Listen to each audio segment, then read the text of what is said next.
Mr.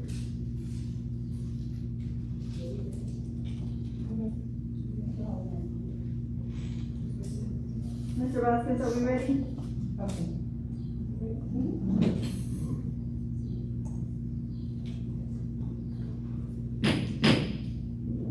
It is 6 p.m. Tuesday, April 20th, 2021, and I call this regular board meeting of the Mercedes Independent School District to order. Roll call to establish quorum: myself, Trustee Rachel Trevino, Trustee Brian Acosta, Trustee Pete Martinez, Trustee Eddie Howell via phone, Trustee Rick Gatza, Trustee Oscar Hernandez, and Trustee Lucy Delgado. Please stand for the Pledge of Allegiance led by Trustee Brian Acosta and invocation by Trustee Oscar Hernandez.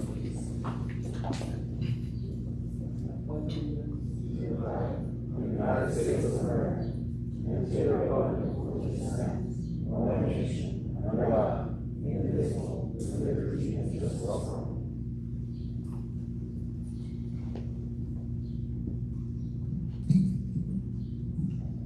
Lord, give us our insight to lead with integrity, that our decisions may reflect what is right and good. Keep us from the short-sightedness and the pettiness. Help us make the decisions that are for the good of all, and guard us from blind self-interest.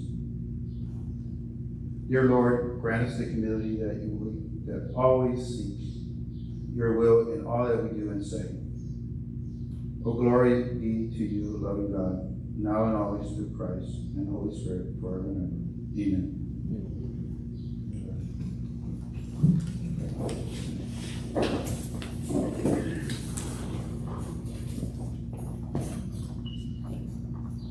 Before we get started, I'd like to make a statement, please. I would like to remind everyone here tonight that any disruption of the meeting will not be tolerated. If after at least one warning anyone continues to disrupt the meeting, the assistance of law enforcement will be requested to have the individual removed. This is in accordance with district policy. We will maintain order and respect for all in attendance and watching or listening virtually. Thank you.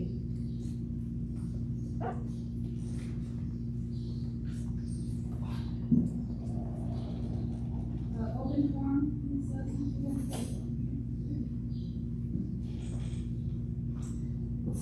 The next item on the agenda is open forum or public comment. Before we begin, I will remind our audience, members of the board's procedures of handling public comment. The public comment portion of our meeting is available to members of the public who wish to address an agenda item to be considered by the board on tonight's agenda. Anyone who wants to speak during public comment must sign in prior to the start of the meeting and list the agenda item they want to discuss. Each public comment speaker will be allowed a maximum of 5 minutes to address the board. However, any public testimony speaker who requires a translator will receive up to 10 minutes to address the board. The public comment portion of the meeting will allow all speakers who have signed up before the start of the meeting to address the board regarding an item on tonight's agenda.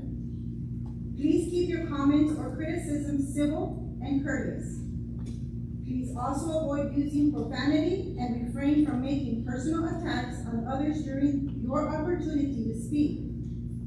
Last, we ask that you do not discuss students who are not your own child. If a speaker is seeking board resolution of a specific complaint, that concern should be addressed through the district's grievance process. District policy DGPA has been established for addressing employee complaints. Policy F and G is the avenue for filing parent complaints. And policy GF addresses community member complaints. Grievance forms can be obtained at any campus administration office or in the central administration office.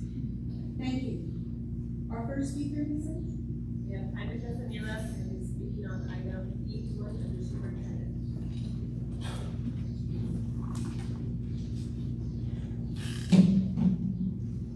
Good afternoon, my name is Jaime Castaneda. I'm here to address a concern with the superintendent. And I know that the school district sent out notices, letters about transparency and about social media, which is great. I mean, I applaud you for that. My concern is that instead of wasting taxpayer money in that format, we should have offered help to the victims out there from Harold Middle School. Giving them an option, giving them that you have an open door policy at Mercedes ISD. Letting them know that we have counseling available here. Letting them that we're here for the community. We're here to help them out. Social media has really nothing to do with it. I think we need to focus more about the students in general than focusing about social media. Because people will say negative things, positive things, whatnot, but you're losing track of what you're here for. You're here for the students. You're here to protect the students. You're here to do your job of safetyness of the students. And that's what's been going on at Harold Middle School. There hasn't been no safety there. Students are getting harassed, different formats. And it seems like certain school board members are okay with it. We need to change this. We need to start thinking about the students, the parents. Put yourself in that situation. If it was any of y'all's kids, I'm sure y'all would have been here advocating for them. I appreciate your time. Thank you. Okay. Next on the agenda, Superintendent Report A. CTE presentation by Debbie Winslow. CTE Director requested by Trustee Brian Acosta and Trustee Rachel Trevino. Ms. Mendiola. Good evening, Madam President, Board of Trustees, Mercedes community, and Mercedes staff. We have Ms. Winslow and some other members of the high school who will be presenting this evening. Madam President, school board members, and Ms. Mendiola, thank you very much for requesting to know a lot about our program. This is the best program, I have to say. But I like to brag about our program. Tonight, during this presentation, Greg Ayala, our STEM leader, teacher, is going to talk about what CTE does for the STEM program. Diana Guevara and Karina Richmond are both our college and career readiness advisors, and they're going to talk about what we're doing to get our kids ready for college and career ready.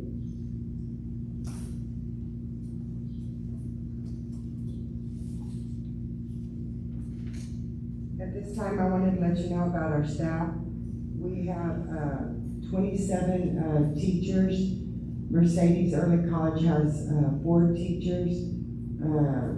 Chacon Middle School has 2 teachers. Carroll Middle School has 2 teachers.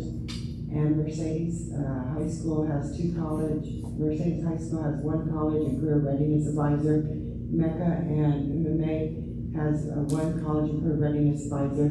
And we have an ag facility assistant. We also have a secretary. We offer 13 career clusters, and they are the agriculture science,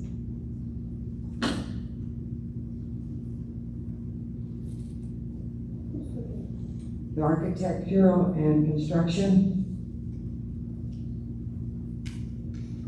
the arts, AV, technology and communications, business management and administration, finance and marketing. We offer a health science program. Our health science program is going to be extending to our middle school students this coming year. So we're setting everything up so that way we can make this program stand out. There's a big demand for a health science profession, and we want our students to take advantage of it. We offer license and certifications in phlebotomy and CNA, and we want our students to leave Mercedes with certifications and license so that they can go out and help the rest of the community. We also offer hospitality and tourism in our Culinary Arts Center where we're at right now. We offer information technology. We offer law enforcement. We offer manufacturing.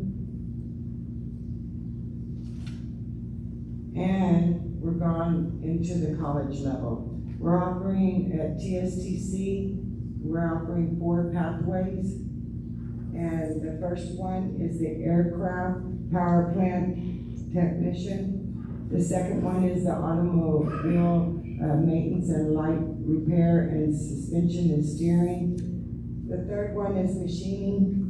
The fourth one is the wind energy technician. And these programs are offered for Mercedes High School and MMA. We have a MOU with TSTC, and our MMA, our Mercedes Academic Academy, is taking full advantage of this, and they've done an excellent job, and we're really excited for those students that are trying to further their education and also get a license and certifications, because all 4 of these offer a license and certifications at the end of it.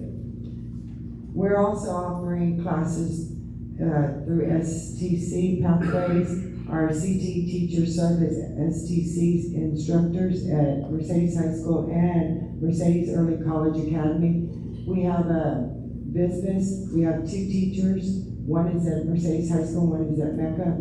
We have one engineering architect teacher at Mercedes High School, and we have a welding teacher at Mercedes High School. And Ms. Winslow, these students are able to get dual credit, correct? They get dual credit, and they also get license and certifications. Also, we just applied for a JET grant and on jobs and education training. That's what it stands for, because we want to open up the door for kids to get more jobs and education. And the grant was given to us in the amount of $192,833. We will be applying for another grant this coming year, and we want to bring an EMT program to Mercedes ISD. We want to buy an ambulance simulator, so we're really looking forward that Mr. Ayala and myself are working on that. Thank you, Mr. Ayala. But we do want to bring this program to Mercedes ISD. We think our students deserve it. And the JET grant,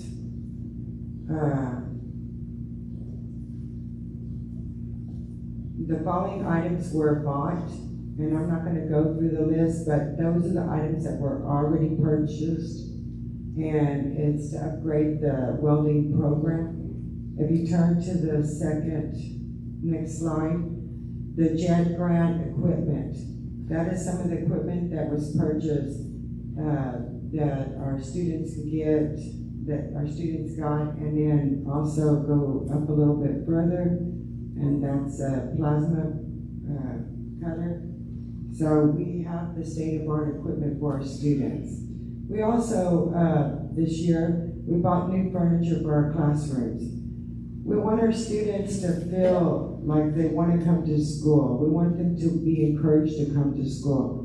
So we bought all new equipment for all the CT classrooms, and hoping that we would get more kids wanting to come to school and stuff. But we're still waiting for all those kids to come, because we want our kids back in school, not face-to-face, not virtual.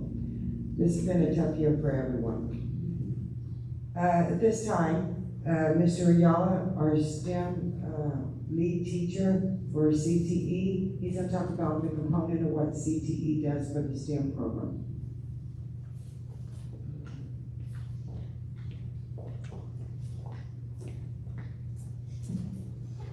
Good evening, board members, superintendent, administration, and members of the community. It is with great pleasure that I'm here to talk about the STEM Academy at Mercedes High School. Tonight, I hope to give you a glimpse of the academies and its accomplishments. I'll be highlighting our academies in the 7th and 8th grade summer academic workshop, the 8 essential technologies, some milestones, and our robotics future. The STEM Academy, as well as the 7th and 8th grade summer academies, are made up of 2 academies. The Engineering Technology Academy and the Health Science Technology Academy. The intent of our summer academy is to market and recruit students into our STEM academy. We have learned that many students are unaware of STEM opportunities at the high school. We will not only be able to recruit new students, but will also build STEM capacity at the 7th and 8th grade level. Some of the activities that we have, next one, are, we have rocket launching, we have 3D printing, robo roaches, robotic drones, coding and CAD, Internet of Things, phlebotomy activities, overview on pharmacology as well as medical terminology, CNA, 3D scanning, and neuroscience experiments.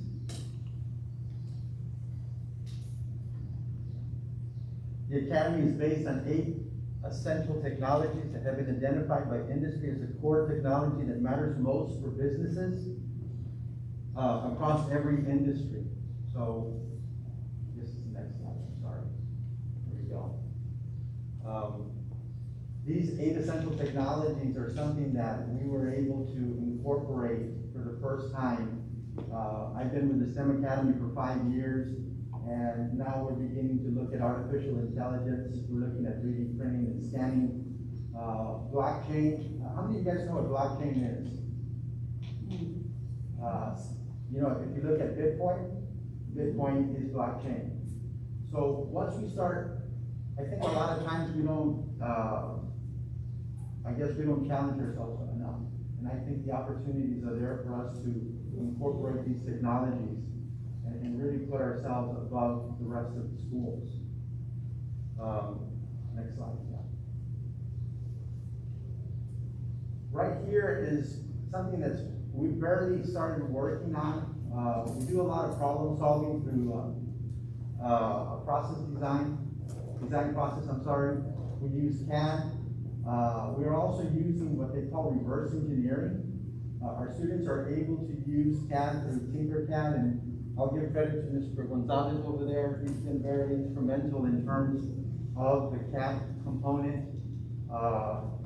And basically what we're doing is we're looking at real life solutions, and we are being able to come up with, I guess, we can create, we can modify, we can analyze, and we can optimize designs. Understand this, a year ago, Mercedes would deal with a paper and a pencil to solve a problem.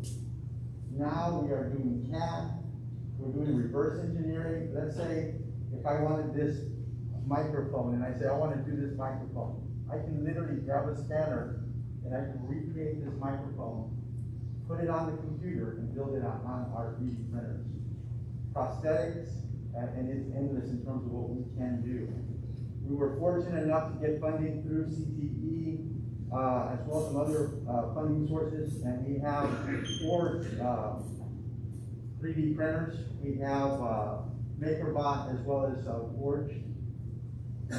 Next slide. And you can start seeing that if you look at the top one, that's a prototype. The board received the lion heads. The lion heads were prototype quality.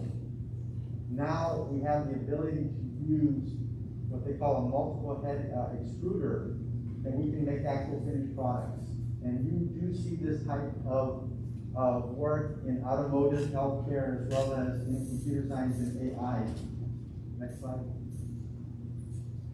So some of the milestones, a year ago, STEM Academy was not 3D fabricating. We are fabricating now, we're scanning. We've gone through a lot of professional development in terms of computer science and 3D printing. We're also going to be going through some scanning training. Neuroscience and bioengineering are huge. We have now received some kits to do CRISPR. We are doing bioengineering.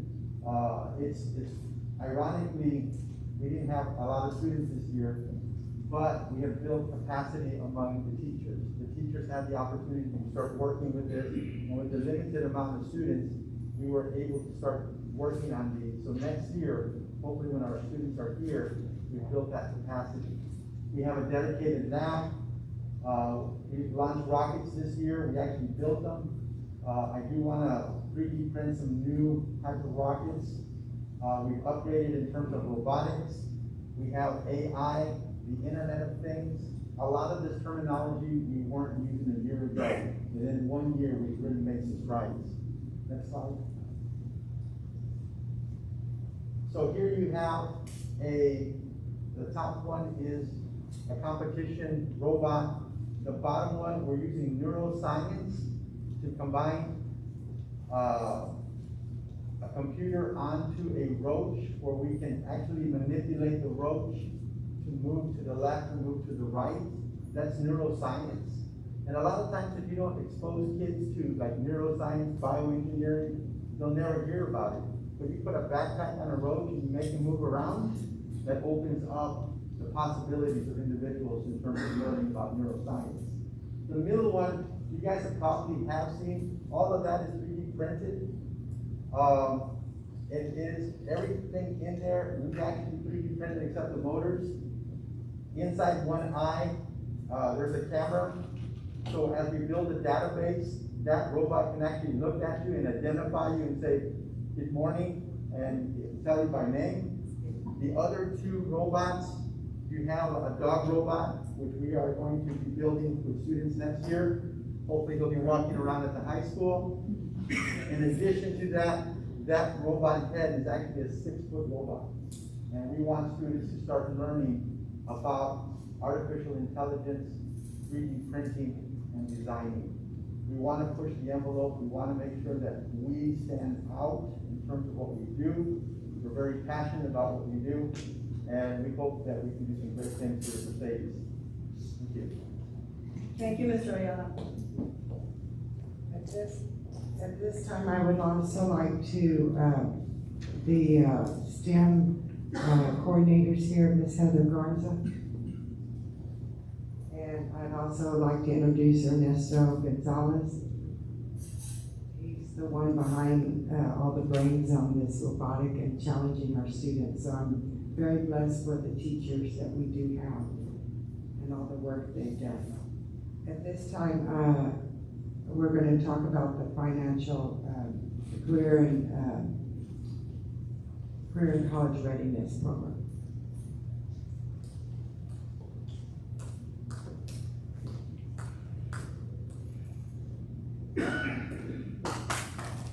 Good evening, Board President, Board members, Superintendent of Schools, Ms. Nandiola, and members of the community. My name is Karina Richmond, and I am the College and Career Readiness Advisor at MECA and MOM. Thank you for the opportunity. So in an effort to build upon the CCMR accountability and through our responsibilities as College and Career Readiness Advisors, we have put forth the following numbers that are a reflection of where we stand in each of the areas of financial aid, TSI, ACT, and scholarships. We will get started with financial aid. This year was a good year to delineate ways to track our students in order to be in compliance next school year when FAFSA will become mandatory as House Bill 3 implicates. Students will have the option to complete the FAFSA application, TASFA, or the opt-out form. Right now, these are our current findings, and although they are not where we want them to be, we remain optimistic that these numbers will continue to rise. And as we are continuing our efforts to reach out to students via email, phone, and other social media platforms. So Mercedes ISD is at 53%, Mercedes High School 35%, Mercedes Early College Academy 97%, and Mercedes Academic Academy 17%. Are these the seniors, Ms. Guevara, that have completed it, or all? Right, Just so financial seniors? aid is just for our Just for seniors. seniors. Right. ACT. Now in this area, we did take a major hit this school year, being that many universities went optional. And although we continue to encourage our students to take their ACT for other reasons, such as scholarships and college fee application waivers, these were our findings for Mercedes ISD, 32%, Mercedes High School, 11%, Mercedes Early College Academy, 81%, and Mercedes Academic Academy, 0%. In our TSI 2 is now the new name after the testing company introduced a new version of the college placement exam on January 11, 2021. With the previous version, students were required to take 3 separate exams: reading, writing, and math. The new version has merged reading and the writing, so students only have to take 2 exams, which is ELA and math. These are our findings. Mercedes ISD, we stand at 31%. Mercedes High School, 10%. Mercedes Early College Academy, 82%. Mercedes Academic Academy, 8%. In our scholarship information is always made available through various communication platforms: Google Classroom stream announcements, school email, and of course, our college and career Google site. Students have applied to many scholarships. Many of them are listed here. If you continue on to the next slide, there's more listed. And so I would like to acknowledge that at high school, we do have 1 student that has been awarded already. That's the only one that we have been made aware of. As for Mecca, On behalf of the CT College and Readiness Department, we would like to congratulate 4 outstanding softball players for receiving the Cadena Softball Scholarship: Rihanna De La Torre, Angelique Rangel, Cassidy Rodriguez, and Isabel Sanchez. All 4 recipients are graduating seniors at Mercedes Early College Academy. and so we just wanted to acknowledge those students since that was just given to them, I believe, this past week, and so they are not listed on the scholarships for Mecca. And so then to end, just to discuss college and career initiatives. As you can see, we have outlined all the initiatives in place this school year to facilitate interaction with students. At times, we made changes when the outcome wasn't the best. We meddled with ideas and thought of new ways to reach out to students, even through all the adversity. Furthermore, college and career readiness does not start in high school. Therefore, this school year, we reached out to our middle schools in an effort to bring forth awareness, and we continue to move in that direction, and hopefully that will work out, in which we involve our middle school students with more awareness in the field of college and career preparation. And as Ms. Winslow has already shared, we now offer other dual credit pathways to support the post-secondary goals of our students who are interested in other options other than academic degrees. And that concludes our presentation for college and career readiness. Thank you both. Do we have any questions for them before they? No, I don't, ladies, Ms. Winslow, Mr. Gonzalez, Mr. Ayala, I just wanna say that this is so impressive. It's, wow. It's kind of a shame to say, I mean, when we were in school, it was just home economics. That was pretty much what we had at that time. We had mechanical, construction shop. Yeah, shop. But this is so impressive. I love the word that you use, challenge, because we do need to challenge our young kids that don't want to go to school, that feel like, the books and it's just, they're not challenged enough. So this gives them this opportunity. I know the parents are very appreciative as well. So I also know that when my daughters were in school, the GTE programs were also very, it was a big thing, and it was very exciting to be part of that. And so I'm glad that this continues, and so it's like a stepping stone. And ladies, you are doing a great job as well with financial aid. I know that I found myself with a graduate of 2020, we were struggling to find, all the information that she needed, and you've done well. It's very impressive. Thank you so much. And aboard, I think we need to give these ladies and gentlemen a round of applause.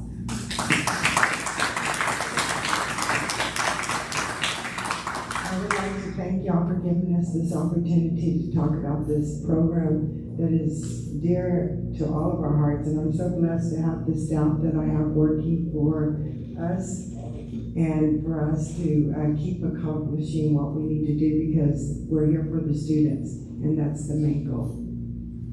Thank you. May I go ahead and just add a little bit for your listeners? Thank you so much for adding to the workforce. I know the challenges of the future is basically technology, good, background on technology and electronics, so, and, thank you so much for all the hard work. Gracias. I want to commend Ms. Winslow because last year, we sat down for the entire year. We talked about the health science initiative. We know we wanted to increase the participation in health science and offer more certifications. So last year we had a lot of discussions, and this year it's coming to fruition. Hopefully we get the JET grant because that ambulance simulator is pretty costly, but for our students to have that opportunity, that's going to be wonderful. So we hope we get the grant. We're expanding, as she mentioned, into the middle schools with principles of health science so that students will have more opportunity in the high school to apply for certifications and graduate college, well actually workforce and college ready. Thank you, Ms. Winslow, and your team. Great job. If I can make a comment, I just wanted to say thank you for the presentation. This is something that I think is what we should be focusing on. This is our kids and what they're doing in class, and I mean, this is outstanding. If we can get that similar, that would be great. You know, some of the concerns that I had, I know because of the pandemic and so forth, my concerns were how our kids were doing, our students were doing with the TSI initiatives, the SAT, ACT initiatives. I know we have in the past offered some courses to help them improve their scores and things like that. If we could look into something like that for our juniors and seniors, that way they're a little bit better prepared to take those exams. I know that it was difficult this year because a lot of times they weren't offering those exams, but you know, we still had students that were able to somehow take those, you know, at different remote areas. Social distancing, things like that affected it, but we did get some students to do that. Scholarships, very impressive. And I know our students are not on campus, but I think that if we could showcase some of these students when they're competing or when they're building robots and things like that, you know, I saw an audio-visual group that could probably do some videos, maybe upload them to our website, and then we could showcase what's going on here in Mercedes, because we do have the billboard on the expressway that talks about the STEM program. And it's very, very valuable.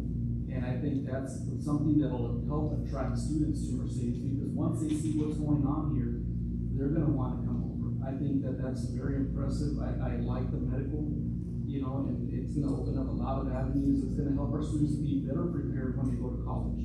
And that's my concern. I want our students to be able to go to the next level of college and so forth, and be prepared and do well. It's not just gonna be the Dallas students, the San Antonio students, but here in Mercedes, we're gonna prepare our kids to do well in college, or whatever career choice they choose. So it's really outstanding. I thank you for the presentation. Keep up the good work. Thank you. You know, we couldn't do it without the support of the board members and Ms. Mendiola. She's been a backbone to, let's try this and let's try that. So we couldn't have done as much as we've done this year if it wasn't for her support. And I also want to let y'all know that we are going to be testing at the TSI at the middle school. And so the only reason I didn't bring that up is because it's in the works. I started working with in communication with the middle schools last week, and so actually today I finished the plan that I have for them, and so I will be setting that forth to the teachers' instructions of the middle school so that we can go forward to testing students that are currently 8th graders in an effort to bridge, you know, when they come over and hopefully take dual enrollment and be ready and set their 9th grade year in the spring semester. So that is something we're looking into for the month of May. Very good, very good. And we're also a testing site for TSI, and we test every Wednesday. I'm sorry, Tuesday. And one day off. And we also are a testing site for ACT. We're also a testing site for phlebotomy, and we're also a testing site for CNA. So all of these testings are happening in our school, and our students are not having to leave to go find a place to test at. We're doing it right here. Great job, Ms. Gonzalez. Great job. Ladies, may I just add one more thing? what Brian, Mr. Jose was mentioning about showcasing like videos and, that interaction with the students and completing these projects, that's definitely something very valuable to consider. Also, I would like to, have them, interview them, because who is our best marketing than our students? Our students. Yes, so we need to put them in the forefront, we need to give them that, and not just during the high school, but maybe after they've gone on to college and they're halfway there, have them come back and share with us and share with the community how much it impacted them. So thank you so much again for everything you do. Thank you. Thank you.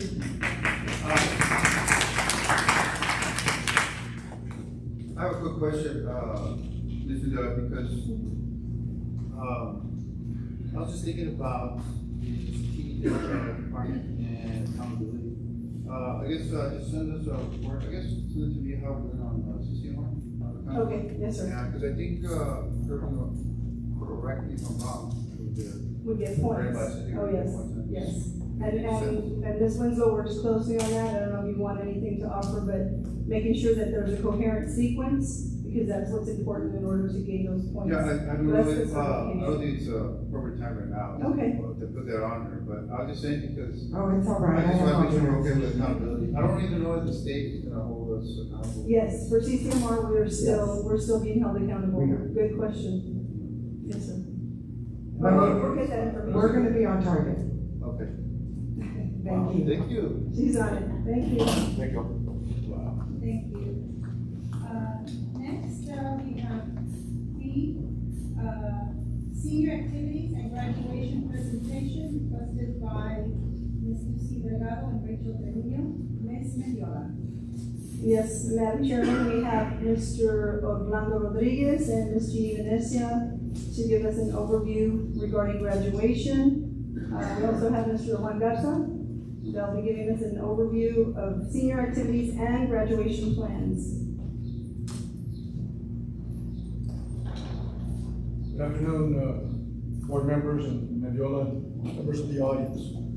On my left, we have Ms. Vanessa, principal at Mercedes Trinity College Academy, and to her left is Mr. Juan Garza, principal at Mercedes Academy, and Orlando Rodriguez, principal at Mercedes High School. We're gonna go over preliminary plans that we have for this coming year's 2021 graduation. And last year, if you recall, we were able to have a successful graduation in person, unlike many schools that were not able to. So we felt really happy we were able to do that for our seniors of last year. And we'd like to, as everyone does, make the following school year, try to make it a little bit better, and we'd like to offer some insight as to where we're at right now. So on the next slide. Mr. Rodriguez, just a little bit closer to the mic so our audience at home can hear. As you can see there, under normal conditions, our home site capacity at Tiger Stadium is 4,200 individuals, and at the visitor side, 2,200. Last year, if you recall, those of you that attended and had been for ever since that I can recall, the home side was where all the guests of the grads sat. And so this year, we'd like to open up to both sides of the stadium, both visitor and on the home side. And so, with that being said, we're going to allow our graduates to invite 6 guests. Last year was 2, and so this year we wanted to improve that and use both sides to allow an additional 4 guests per graduate to be there in attendance at the graduation.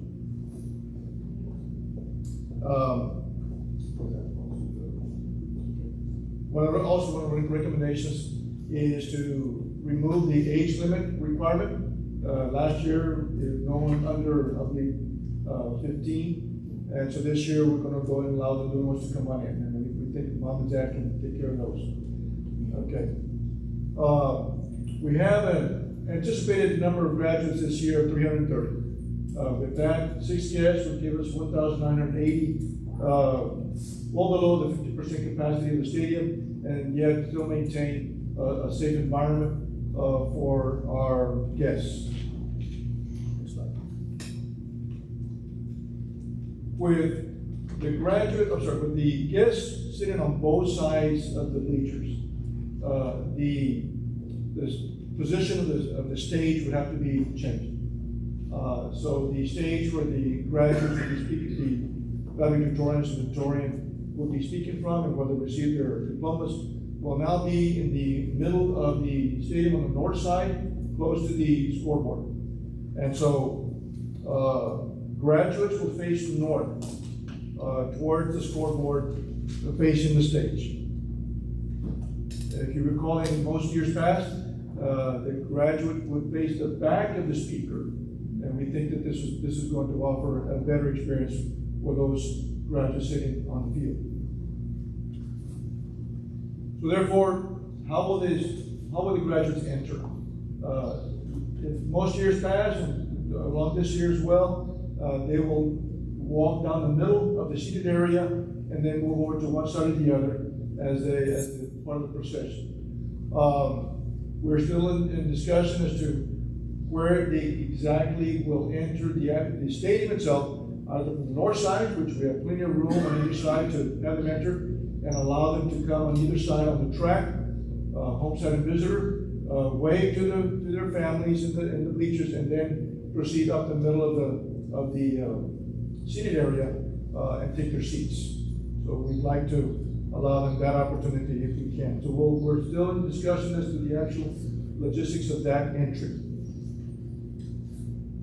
Now if you recall, in most years past, we had graduates be recognized to receive their diploma, walk up to the stage from either one side of the stage or the other. This year, because we want to have the camera location on one side of the stage, we're going to have the graduates enter from the east side of the stage. So they'll line up all of these sides. If you've been to a college graduation, that's how most of them are. And so we're going to follow a similar process and have the graduates enter on the east side, go up the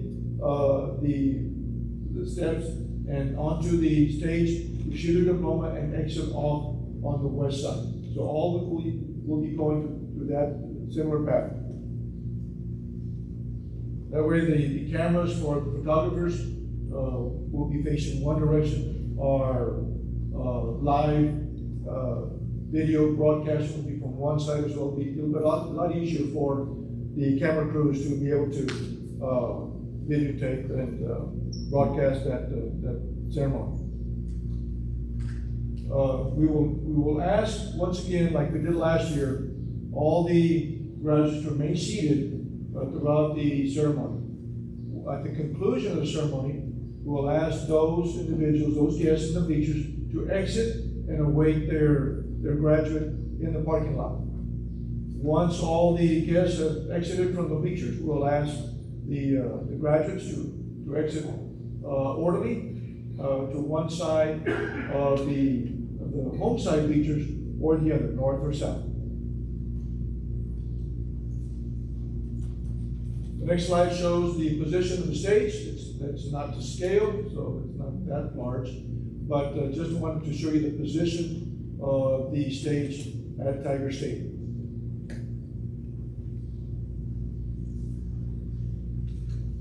Okay, before we go on to the senior activities, any questions about the graduation plans at this point? Just a comment. This is great. This is really, really nice. More guests attending, the change, all of that is a lot of consideration, and I do thank you for your time to put this together, for presenting today. Mr. Rodriguez, I yes. believe we are going to have the board on the stage this time. Yes, we plan to have the board on the stage, right? Okay, senior activities. We've been meeting with our senior parents and our seniors throughout the school year, and some of the activities here from the high school that are of significance we wanted to mention was we were able to have a senior walk this year. We wanted to have it back in the fall, but the football game that it was scheduled for got rescheduled, and so we couldn't have our senior walk at the time. We didn't want to give up on that activity for our seniors, and so we are going to have a senior walk. And as you can see there up on the screen and in your orange folder is a photograph. What I think was a pretty neat event that evening. And we got all three campuses. We planned it out, gave tickets out. We had members or members of the family guests in the home site bleachers observing. And so we did have the seniors walk around the track as we traditionally do, 1.5 times, and then form, and we didn't practice this, and form a letter. They didn't know what we were going to do. After the end, we made a T, and Mr. Rosa, our assistant principal there at the high school, suggested, why don't we have them take out their cell phones, because we knew a few of them had a cell phone, and turn on their camera light, and we dimmed the lights at the stadium, and then allowed the glow of their cell phones to give a nice little aura that I know they enjoyed. We had them do a little dance. We almost considered having that be their prom, but we decided not to. We're just trying to do everything we can. But nevertheless, it went off very well. There was a lot of compliments as to what we did for them, and the students themselves were very happy with the outcome. So that was all three campuses together. We've had there at the high school. We can go back to the previous slide, Mr. Rusty. March 12th, we had the cap and gown photos. We did a really nice top 10 reveal for our top 10 students. We took them on a bus ride, we took them up at their homes, and you can see a video on our website. And then picked them up there. And we then took them to their middle school and elementary that they attended. And they gave letters to their to the administration and let them know the impact of a particular teacher at their campus. And it was meant for the campus to be shared. And I know that I got some nice comments from the principals. And by the way, the principals at the campuses really went above and beyond in preparing and receiving our top 10 graduates. I want to thank them once again for everything that they did. Took them back to the gym, had a nice celebration there, spaced out, and so we did that for them. And throughout the month of May, we'll be doing different activities. It's a fluid situation, and talking to Ms. Venecia and Mr. Garza, it can be changing as we speak. We have another senior parent meeting tomorrow, so we have some more ideas, and we'd like to accommodate as many of the activities that we can for them. So one of the things I know that they're planning on doing is decorating the front door. And many of the seniors will decorate the front door, take a picture, we'll put it on Twitter, put it on our website, and recognize them that way. We're still working on a senior kickball tournament there at the stadium, the date to be determined. And this is an activity that the students themselves initiated, so we're trying to help them out. We're also going to do, the next slide, sir, on May 31st, we'll do a senior selfie. We call this Senior Week. It's very similar to what we did last year. That last week is the week after school concludes. And the students will take a selfie as they prepare for their senior week to be placed on the senior video and social media. So June 1st, the following day, Tuesday, we'll do the senior barbecue, and the parents are the ones that are putting this together. We'll issue out the yard signs, and by the way, we'll do the yard signs once again, and we're getting those already. They'll pass out the senior shirts, senior flags for the caravan, and the drive-through meal from 11 to 1. June 2nd, we plan on having movie night and a final walk of the campus. This is something that some of the students and parents wanted to do, because obviously the pandemic has prevented our seniors from being on campus. Campus is open, but many of them are choosing to stay home. We understand that. But they'd like to do a final walk through the campus, take pictures, meet their teachers for a final opportunity to say thank you and goodbye and celebration there. So we'd like to do that for them that day. The senior caravan, all the high schools will be working this together. Will be June 3rd, the day before graduation. Last year we thought we might get about 50 of them. We got a little over 100. So it was a really neat activity last year. A lot of compliments, and so we'd like to do that again this year, and we're looking forward to it. Graduation obviously June 4th. I'm going to let Ms. Venecia share the next slide. Some of the activities. It's a little different from what you had on your because as we said, things are changing. Good evening, Madam President, school board members and Ms. Mendiola, members of the community. Again, a lot of our activities are fairly the same. We had our top 10 reveal back in February, where we were following our COVID-19 protocol. So we didn't have the parents come in at that time, but we are going to have them come in on May 14th. We're having a luncheon for them with the students on May 14th. And so we also had, along with the high school and Mercedes Academic Academy, we had that senior walk and the homecoming activities. We are passing out this Friday their senior cap and gown, so they're taking their senior cap and gown pictures and their top 10 pictures for the billboard on April 30th in the auditorium. And again, I think everyone has a copy of this. And so some of the other activities, and it's not on there again, our parents are meeting, they met last week and they had some ideas. One of the things that they really wanted the kids, since the kids that's the last time they're going to see Mecca at the old junior high or the old high school, they really wanted to go back, take pictures, and they wanted somebody from the community to come in and tell them a ghost story of the Graham building. So we're like, okay, we'll try to make that happen. So they really want to go in, see their teachers. The majority of our kids, they're taking dual enrollment. So it's just a few teachers that are there that they have right now. So they wanted to go in, say goodbye to their teachers, take pictures, and then just reminisce. So they want to do that sometime in May 31st, I think it is. And so before that, May 15th, they are having a virtual STC graduation, and it's going to be online. So that is going to be on May 15th.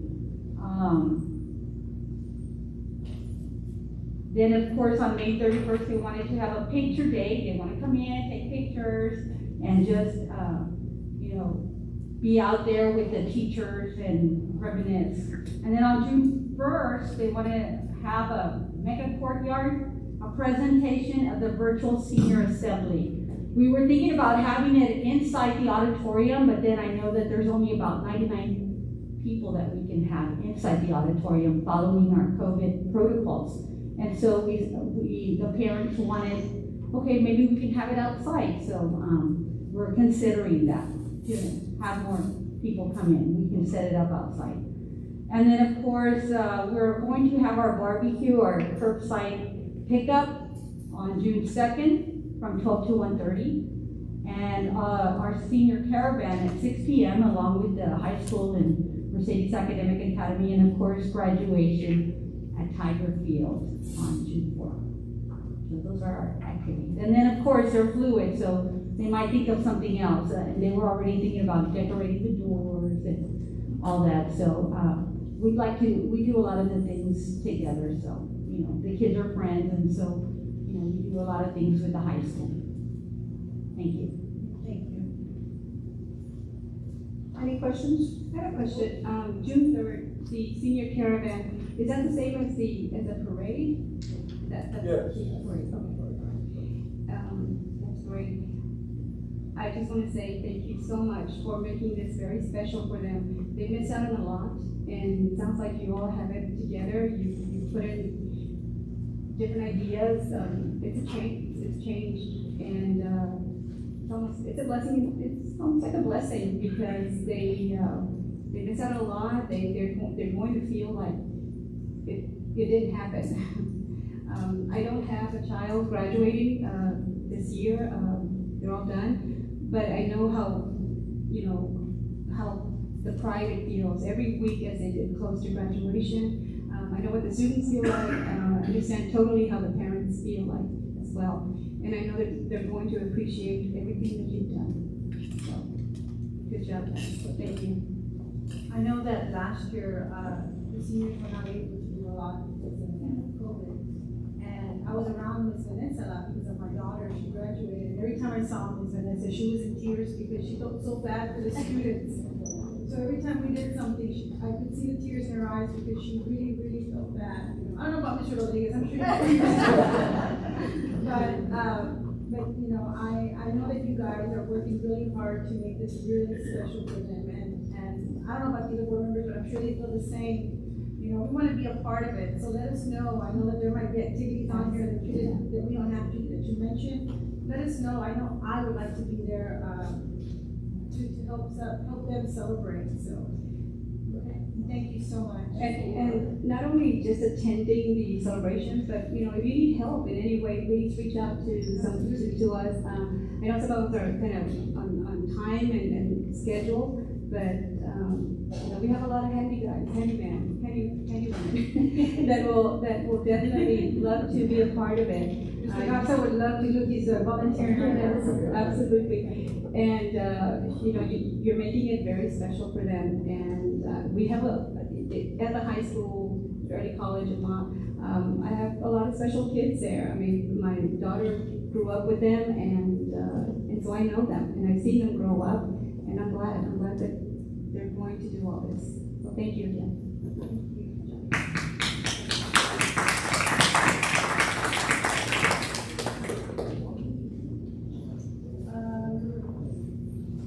Next, we have the action agenda. Chairwoman, minor, I'd like to deviate, I'd like to make a motion to deviate from the agenda, because I think the issue that we're having with governance, number 3, discussion possible action on hiring an investigator and or outside law firm to investigate administrative procedures and action taken on allegations of sexual assault, improper relations between students and educators, including attempts to find any and all victims. I think as a board, we should put this as number 1, because again, with the board, I think the students should come first, the staff should come up first before we start talking about our businesses. So I make a motion, leaving from the agenda, and. I second.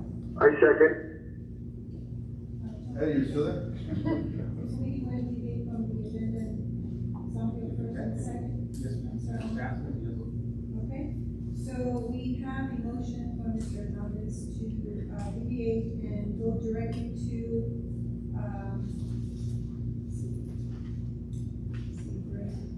C3, discussion and possible action on hiring investigator and or outside law firm to investigate administrative procedures and action taken on allegations of sexual assault in improper relations between students and educators, including attempts to find any and all victims, and this was requested by Mr.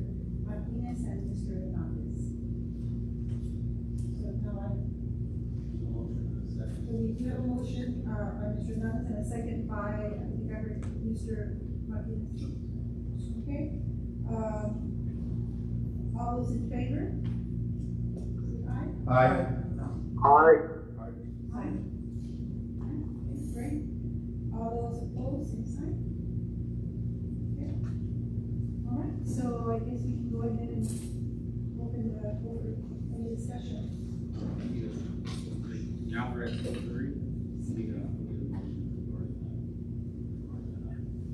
Okay, so now we need a motion, so I can do it all over again?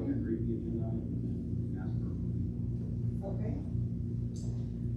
Discussion and possible action on hiring an investigator and or outside law firm to investigate administrative procedures and action taken on allegations of sexual assault, improper relations between students and educators, including attempts to find any and all victims. May I have a motion? I so move, I have a motion by Mr. Hernandez. Do I have a second? I second. Second by Mr. Martinez. Any discussion? The safety of our kids is paramount.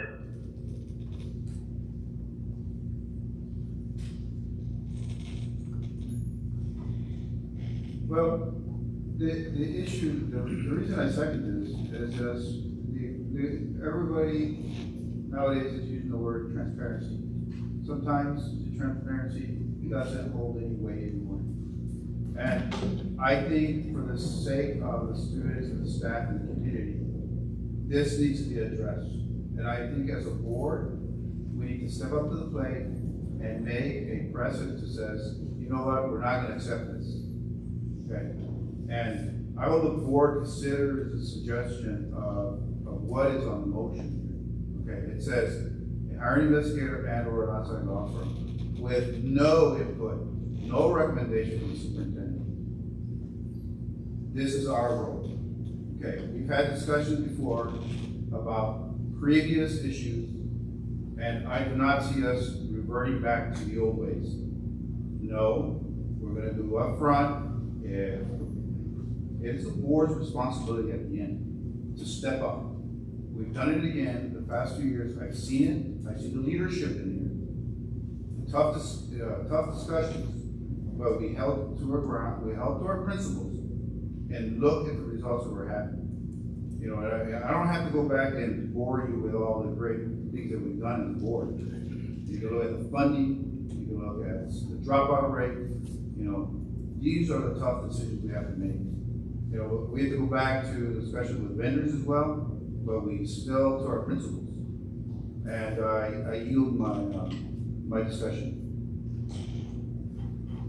Any other discussion? I just feel that. Can you hear me? Oh, go ahead. Yes, sir, go ahead. Okay, no, just once again, I just wanted to, the safety of our kids is paramount, and we will not waver from that. That's all. Yes, I feel the same as far as I think all our students here at Mercedes ISD deserve it. I think our community deserve it as well. You know, to give us, I just feel like it doesn't matter how much it costs. Someone that said cost, and that has nothing to do with it. You know, our well-being of our students here it should come first, no matter what.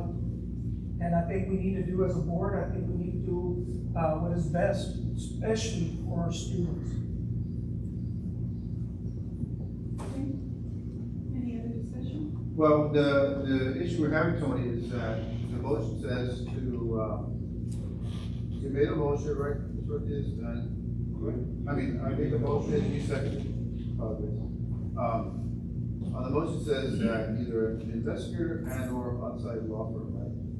So now we have to discuss the investigator and a law firm. No, your motion on the floor is to go ahead and hire one. So if that passes, then it'll have to be subsequent agenda where you guys discuss the selected unit, who that investigator or law firm and or law firm will be. Okay. So this is based on your motion first step. Okay, thank you, Tony, for clarification. Thank you, sir.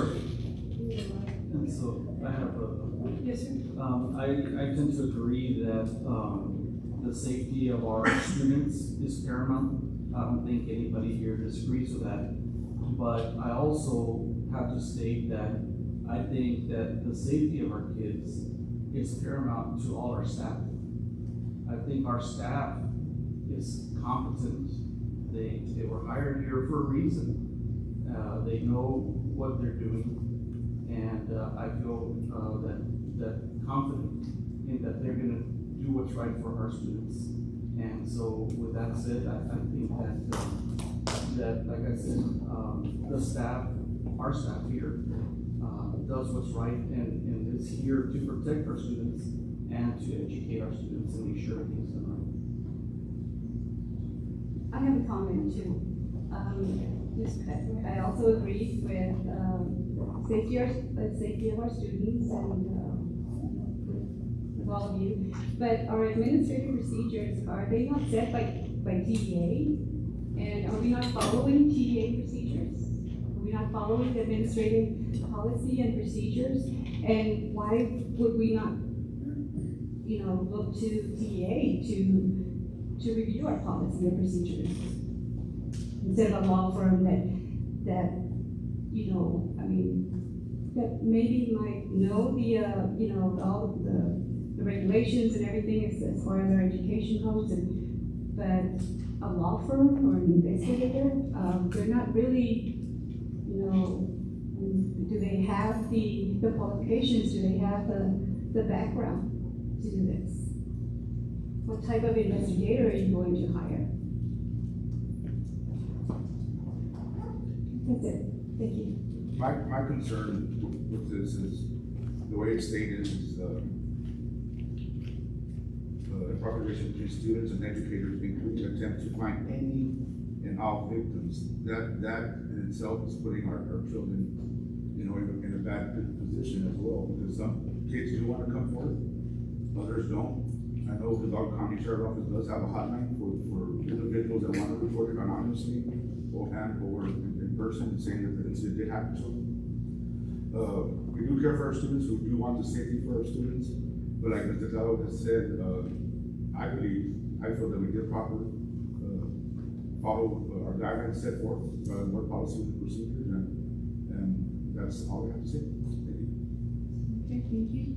Any other discussion? Yes, one more, sorry, one more point. As a board, as, like you say, the team of 8, why have we not sat down, during this time to review the policy and procedures? And I know we recommended a while back to, we look at it, that it has to change. We need to make some adjustments in this policy procedure.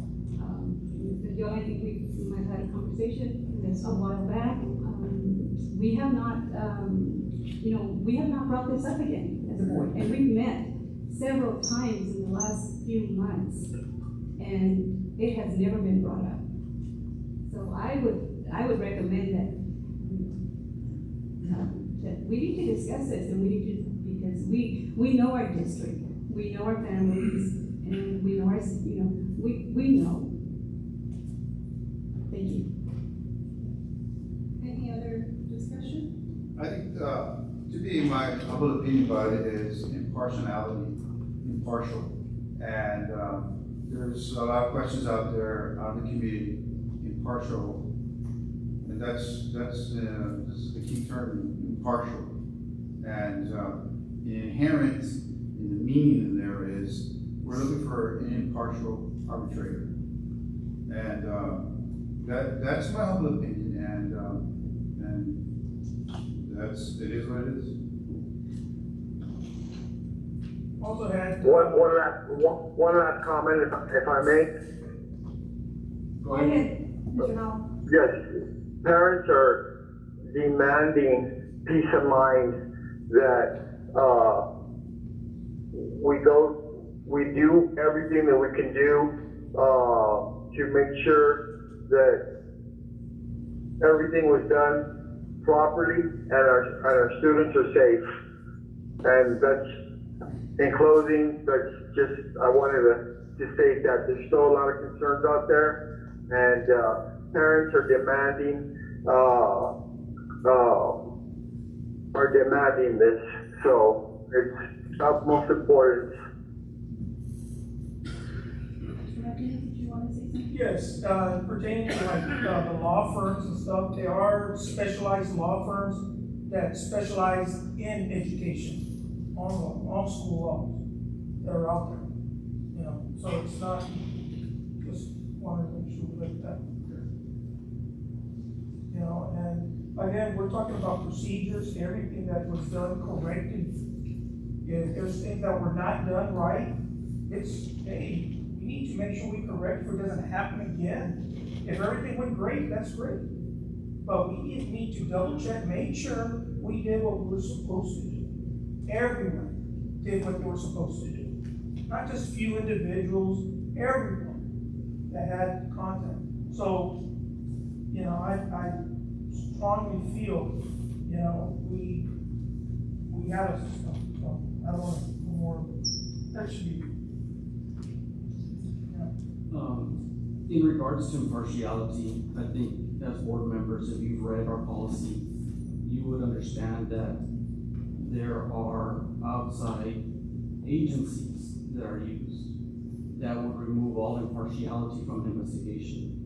So I think that we need to read that policy and understand the process that's done. Second, in regards to the community, I understand their concerns, But as I stated in our previous meeting, there are situations that we cannot discuss. It could be detrimental to an investigation that's ongoing. We have to protect the integrity of the investigation. We have to protect the student. And, you know, looking, as it's stated here in this motion, of looking for any and all victims, I just feel, you know, some parents may not want to come forward with to this district now because of this. I would be concerned with information being brought out and items being revealed. So that part kind of bothers me. But again, if we look at the policy governing this type of situation here that is being asked for, I think impartiality has been removed from the equation. Thank you, Mr. Costa. Any other discussion? Okay, thank you. Tony, you can go for a vote now? Yes, okay. All those in favor for hiring an investigator and or outside law firm to investigate administrative procedures and action taken on alleged allegations of sexual assault, improper relationships between students and educators, including attempts to find any and all victims, please say aye. Aye. Aye. Aye. All those opposed, same sign. Aye. Aye. Aye. Aye. Mr. Garza, did you? Aye. It is 3 ayes and 4 opposed, so the motion fails. Is that correct? Motion fails. Thank you. So, now we can go back to the. Madam Chair, I make a motion that we go ahead and go back to item A, business office, A1. I'll second that. Second, okay. We have a first, from Mr. Abdullah, and second from Mr. Hernandez. All those in favor say aye. Aye. Aye. All those opposed? Motion passes. Okay, now we are going to continue, the action agenda. A1, discussion and possible action to provide 60-day termination notice to Purdue, Brandon, Bilger, Collins, and Mott, LLP, requested by Mr. Hernandez and Mr. Martinez. Lady Chairman, I so move that we give a discussion, with possible action, give a 60-day termination notice to Purdue, Brandon, Bilger, Collins, and Mott. Okay, do we have a second? Yes, I second. We have a first by Mr. Hernandez, a second by Mr. Martinez. Any discussion? Lady Chairman and to the board, the reason I brought it up is the review contract had ended, and I'm requesting to terminate Purdue for the college. Also, it's well noted, and it is in the minutes last year. My own opinion about it was the board should come back and visit this item again to see how they have done in comparison to the previous years. And also, you have 3 brand new board members. They've had no input whatsoever. There haven't been any presentation. I mean, we're talking about transparency. I think this is about the best transparency you can have. What have we had? We have competition. We've had the opportunity to see the free market work. I mean, for goodness sake, we're not communists. That's a joke, guys. So, Lady Chairman, that's the reason I put up on the agenda. I think we gotta let the vendors bring up and give them their best shot. And that's the reason. I mean, it's not fair that we're just gonna say, well, you know what, they're doing a good job. That's subjective. That is subjective. I haven't seen any data analysis. I haven't been able to look at the ratios of taxation with each of the months that we're having. Technically, this video does do that, and I appreciate that, man. But the aggregate, the overall cost and the tax collection in comparison to previous years, None of the brand new board members see that. And you know what? We're in the business of education. Why not give the 3 board members an opportunity to educate themselves so they can see that wonderful process where transparency is being exposed? That there's no hidden agendas, we're not doing favors to vendors. I mean, I don't want the board to go revert back to the way it was in the past. No. Up front, that's leadership. Give the 3 board members an opportunity to see the presentation. Not favoritism to any vendor. And I yield my moment. All right. Any other discussion? Yes. When I was first elected, that first month I did ask Ms. Mendiola for a list of vendors, of contracts, when they start and when they end. We're now in April. I get to again. And I have a problem with this. And this is why I second this motion, because I didn't know that this contract was supposed to expire in December. It wasn't brought up to me to tell me, hey, in December, we have this is already expiring, our tax attorney, so let's go ahead and give us the information for this. It wasn't brought up to me. They didn't give me that information. Ms. Mendiola, you didn't tell me about it. And I know I did request it. I was present, Captain Pete, and we had discussions about some of the contracts, and we're still waiting. And the point is this: I'm tired of a culture of, well, after the fact. That's not who we are. I mean, we need strong leaders to subscribe. At this Fed Challenge, we need information. We need to go and do our job, not just passing the buck like it was in the past. We need to upfront and subscribe, vote. And it is very disappointing that 2 board members were witness in her office asking. I was there, I was a witness. Captain Pete asked her, says, I want the contract, the beginning and the end. And here we are. Here we are, we're already in April here. I mean, this is an outrage. I mean, when are we gonna turn this around so State we're an effective, efficient team? Oh, well, Mr. Hernandez, he demands the best. Yes, that's what I do for my students. High expectations. And I yield to Lady Chairman. Thank you.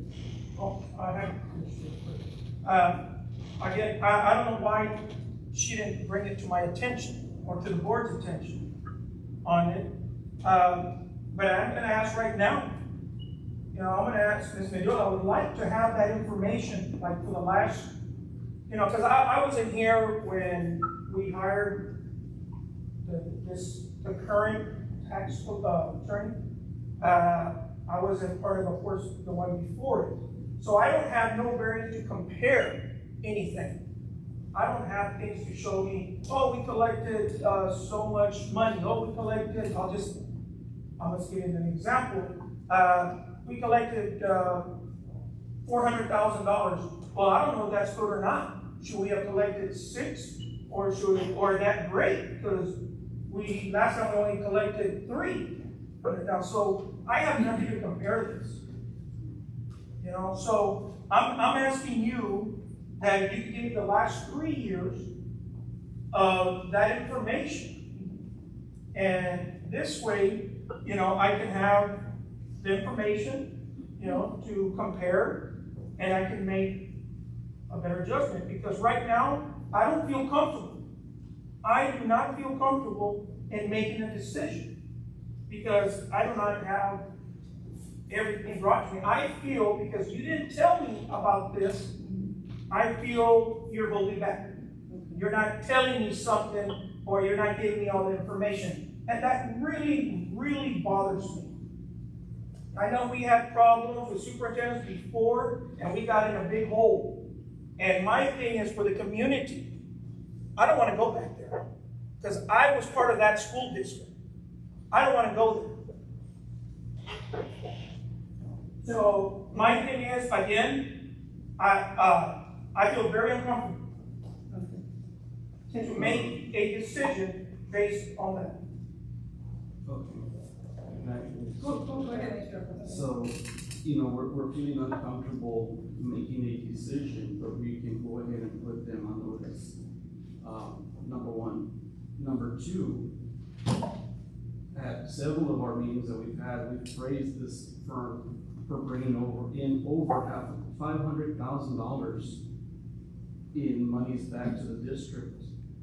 And every time that was stated, we didn't think, okay, well, maybe we should have a presentation on this to see how they're doing on collections, or let's ask them for some information. But here we are 4 months later, and now we can make a decision to say, let's put them on notice, on a 60-day termination notice. Why didn't we take that proactive approach if it was a big concern back in November? Because I didn't know they were redoing the renewal of their contract. I had no idea. I didn't, it wasn't Rock Street that was supposed to be a renewal of the contract where I needed this information. If I would have known, that would have been great. Yeah, well, But they held it back. There's constant, you know, where we're discussing this about how they're doing, and we talk about subjectivity on their performance. We're seeing that they've returned over, like I mentioned earlier, over $500,000 back to the system. May I interject, gentlemen? First of all, Mr. Acosta, those are the appeals. Those are the appeals. If you don't believe me, it's open records. You go to Edinburgh, you pull it out, because evidently I couldn't get it from the tax attorney, I couldn't get it from the superintendent. I walked all the way to Edinburgh and I asked for public information. If you want me to, I could have brought it here. I can show you what, it's public information. It's self-evident, you know. The information wasn't there. This is embarrassing. The $500,000 that you're describing is the appeals. Of course I'm gonna say, yes, outstanding. Well, what about the tax collection? Well, that's what I'm saying. No, let's okay, go ahead. Okay, let's go ahead and have We were talking one at a time, please. about the 500,000. At that point, we didn't take anything into consideration about this. Mr. Hernandez, you've been a board member for several years. You know that they were on contract. We had that decision. We knew the contract was made. You know, at that point, as president, why didn't you ask Ms. Mendiola at that point and say, hey, we want a presentation on this to see how we're doing because the contract's coming in. Okay, Mr. Acosta, can I ask you, am I the superintendent? I didn't say you were superintendent.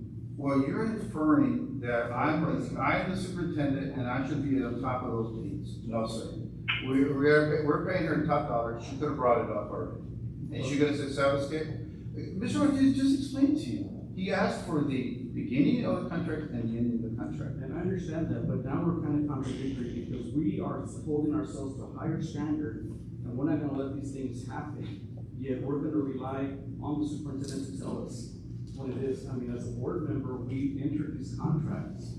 We know the dates. If we are gonna hold ourselves to a higher standard, we should have put it on the agenda then. Okay, so Mr. Acosta, you're saying I should give the heads up to the superintendent? No, I'm saying, wow. Just like we put an item on the agenda right now, we could have done it then. It is a team of 8. It's not an individual. Well, Mr. Acosta, we're still waiting. I mean, here we are at April, we're still waiting for the information. But you know what? Well, like I said, Mr. Acosta, there's 3 board members. You're not gonna give them an opportunity to listen from all the vendors just because they did a great job on the appeals. I mean, where's the transparency on that? When are they gonna have their voice? It should have been in November. One issue I have with this is you speak of transparency and the timing that you're bringing up this particular, I did want to go back and I do remember seeing the contract for a year, we'll come back and revisit. I remember that. But like, we're getting information saying that they were doing well, you know, but for transparency purposes, we have had several meetings since November or October when the contract expired. You could have come up to us and talked to us as an executive or something and say, hey, this is what we need to do for transparency purposes. And I feel that since you did bring it up and Captain Pete knew about the information, he could have told us, hey guys, you know, don't you remember we said this back in November that we needed to do go out for RFQs? And my other question is This question is for the records for Tony. Do we have to do the 60-day thing before we go out for? No? Wait, are you? Madam Chairman? Go ahead, and also I would like to give Ms. Mendiola a chance to rebuttal as well, she's been asking as well, but no, I'm gonna let the board members finish. And then once we're done, y'all let me know when you're done so that she can say what she needs to say, please. Thank you. Mr. Hernandez, thank you so much for acknowledging that, the three new board members, that came on board. And yes, we're not familiar with all that. We've heard it ever since, November, December. So we know the terms and we know the contracts. So yes, I do thank you for acknowledging that and for us to get to know, all these contracts that are part of of Mercedes. I do feel like, this tax attorney should have been here at the end of the year, to at least give us a presentation. I know that we've heard a lot of, from Ms. Hines, we've heard a lot of in her presentation about how they're doing. The comment has been, it's been there. We've brought it up several times. But, I do feel like we do need to learn more. Not only in this contract, but every vendor from here forward, that we do need to be looking at when their contract expires, renewal, whatever may be the case, we do need to look into it. And we do need to be more proactive about these contracts. And we do need to get, a good thing for Mercedes ISD. So I know I have asked about it before as well, but I know that we've also have been doing many items. We've been talking about many things on the agenda, many meetings, and but yes, I would like to as well. I would like to hear more about our current and the possibility for change. Sorry, Mr. Dale. Tony, so you're saying that, what Rick had just asked, can you repeat to the public, so Rick's question? The response you said to that, I didn't hear it. As I understand this question, he's asking that we have to provide a 30-day notice in order to go out for RFQ, correct? Correct. And it's not required for RFQ. Or 60 days. 60 days.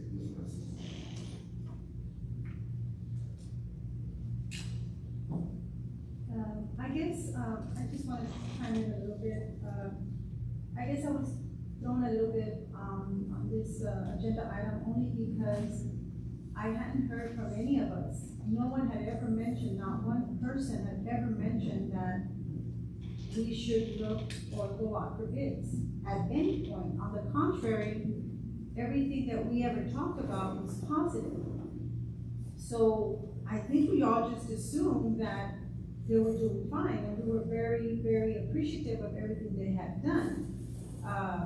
Mr. Hernandez praised them, a couple of times Brian came up and praised them. I think business office also was very happy, our superintendent was happy.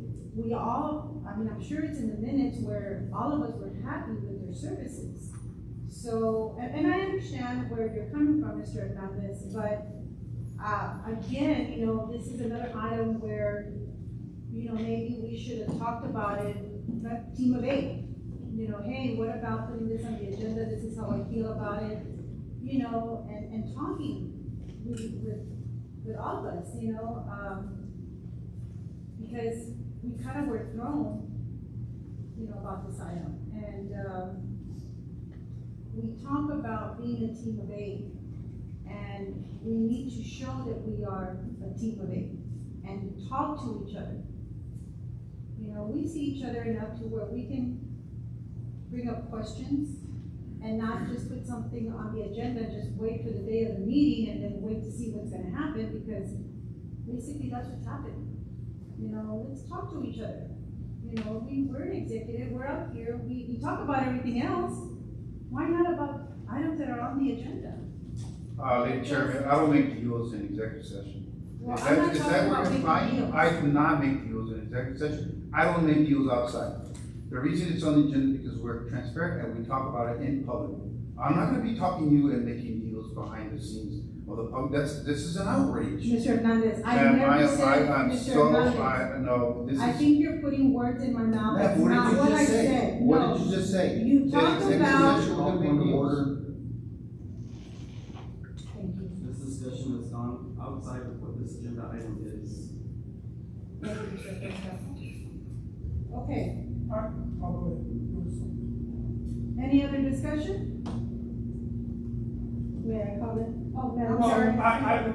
Sir, I really want to make a point that, you know, I really want to know when contracts end. You know, that is, I think, important.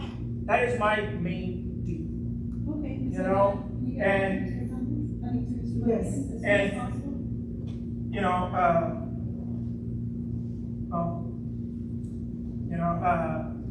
I think we're all in agreement that we need more information.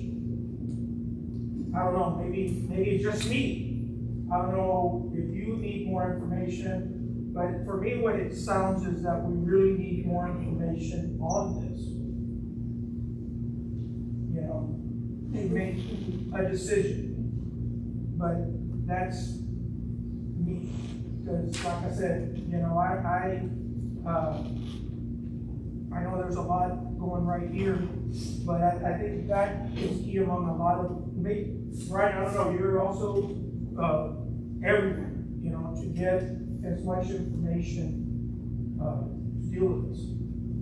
And I agree, I think that, you know, rather than my first step, rather than putting something on termination, is, hey, let's have a presentation, let's find out what the current vendor's doing, let's see what they're presenting, let's see that data, and then we can make a decision whether we need to go somewhere. But without even getting the information, without having the vendor presence present and see, so that we can make that decision, we're just going from A to Z. And we're not knowing when these contracts are due, that's the key thing for us, because we can't do none of that if we don't know when these contracts are. And I think that's, you want to work team of 8, I think, yeah, that's great, I think the community needs that, you know, from us, but again, we need to have that information to us in order to do this. okay, well, let's make that on the minutes, and Ms. Mendola, can you just supply all of us with that information? Yes, Email ma'am. it to us as soon as you can. Yes, Now, ma'am. we're talking the list of all contracts, and we're also talking about. And so I would, may I have an opportunity to speak? I'm sorry, Madam Chair? is there any other discussion from board members? Mr. Howell, any discussion? No, I'm on the same page. I think I need more information. Okay, thank you, To Mr. make Howell. an informed decision. Thank you, Mr. Howell. Ms. Mendola? Okay, so, I apologize, Mr. Martinez, if I didn't understand your request the first time that you requested it. I know we discussed in our meetings, when we reviewed the agenda, you had asked for copies of contracts, and that was early on. My apologies, we didn't get them to you at that time. We met again, and you asked for the copies of the contracts. At least that's what I understood, and perhaps I misunderstood, but I understood copies of the contracts. Anything would have been great. Okay, so, obviously there's some things lost in the transaction because I sent an email to my staff on March the 12th asking for copies of all those contracts. It took us a while, but I did receive them all. Every department got them to me, purchasing, maintenance, CTE, every single department turned those into me. It took them a while, I would say at least about a week. They turned those into Ms. Sines. Ms. Sines made a set of copies and it was delivered, I'm not sure if you recall, Ms. Sines, when that was delivered to Mr. Martinez. It might have been at least 2 weeks ago. So I'm not sure where they landed. Yes, sir. I sent out the email on March the 12th. And again, it took anywhere from a week to 2 weeks to get those copies from all the departments as requested. But as soon as the copies were all given to me and everything was verified, we sent those to you. And I'm not sure the length of time. I do understand, and from this point forward, if I need to create a timeline, I will make sure that we do that. I would also like to respectfully request from the board, from each board member, if I could also have those requests in writing so that I can make sure I understand clearly what the requests are. This way there's no misunderstanding or miscommunication as to what is being asked for. I will definitely do that without a doubt. I will try to do it in as timely as possible. It does take time to get that from my staff. Secondly, I would also like to mention that in every opportunity that I had, when we received those tax audit refunds, I did announce to the board, and I will go back and look at the minutes and when those announcements were publicly made, with the first one we received, the second one we received, and then the third one, which I just announced not too long ago. It might have been maybe back in January, as soon as we received them, because I get that information from the business department, and it's exciting to me to announce to our community and to our board when we receive that refund. And I clearly remember in one of the board meetings, and again, I have to go back and look at the minutes, I announced what we received for 2016, 2017, and 2018, which totaled to be over $500,000. I announced that publicly. So that information, again, as soon as it comes to me, and as soon as we have a public meeting, I make that announcement, and again, I take pride in letting our board and our community know that we are receiving these refunds. Second or third, Ms. Hines and Ms.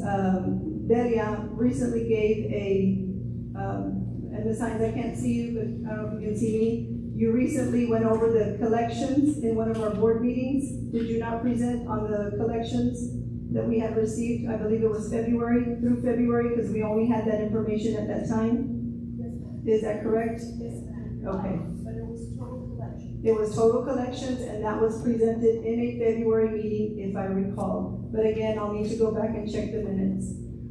We are planning on having a budget workshop. We just received updated information on the collections as of March of 2021, and the ladies already had that presentation ready.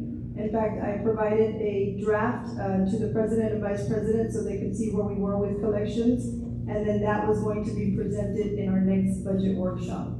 So again, I try to be diligent about getting that information out as soon as I can, as soon as we have board presentations, as soon as we have board meetings. And so therefore, again, we do our best, but we will continue to make sure that we are timely, that I understand clearly what is being asked. And again, I will put anything together that the board requests as soon as, again, in a timely manner. But I respectfully request that those come to me in writing so that there's no miscommunication. I appreciate it. Thank you.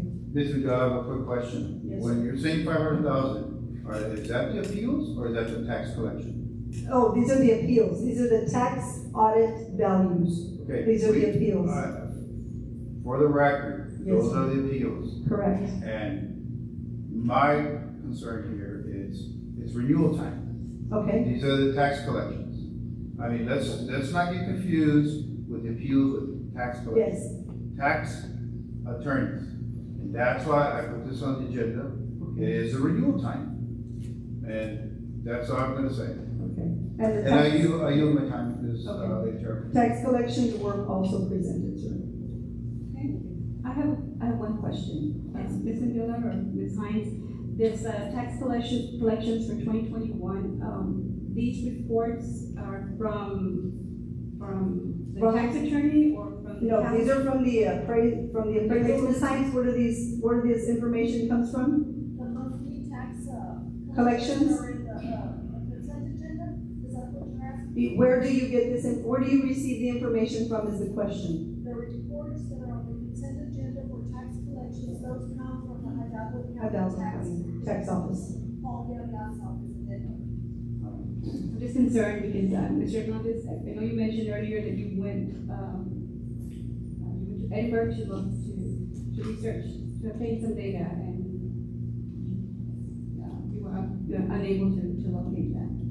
So I'm just curious where. I left at the house. Okay, no, that's fine. That's fine. I just, so do you get the information from the tax attorney as well? As far as, no, it's just. Any delinquent taxes that are collected funnel through the Hidalgo County Appraisal District because there are tax records there. So the deposits come through all the Hidalgo's office. I see. All right, thank you so much. Do we have any further discussion? Other than Mr. Martinez laughing over there? Any further discussion? Okay. All those in favor, to provide 60-day termination notice to Purdue, Brandon, Cyber, Collins, and Mott LLP, say aye. Aye. Aye. All those opposed, same sign. Aye. Aye. Say, okay, I'm sorry, say one more time. Aye, 1, 2, Aye. 3, 4, Mr. Howell? Hello? I'm sorry. A or nay? Yea or nay, sir?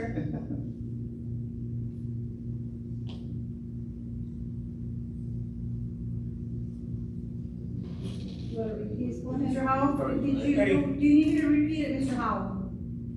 Yes, please. Okay. Okay, we already have 2 in favor for, providing the 60-day termination to, Purdue, Brandon, Cyber, Collins, and Mott. Are you for or against, sir? Okay, well, without the information to make a, informed decision, I'm gonna abstain. So it will be,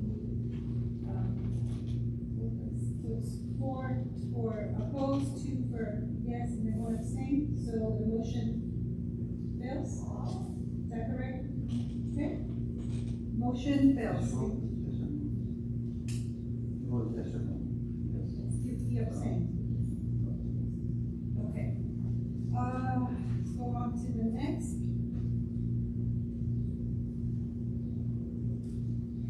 I don't know if this is the proper time, but can I announce another audit that I just signed? No? Okay. So Oh, then we'll do it at the workshop. So because it failed, we skip A2? No. We have to, One's not dependent on the other. okay, so we continue with A2, okay?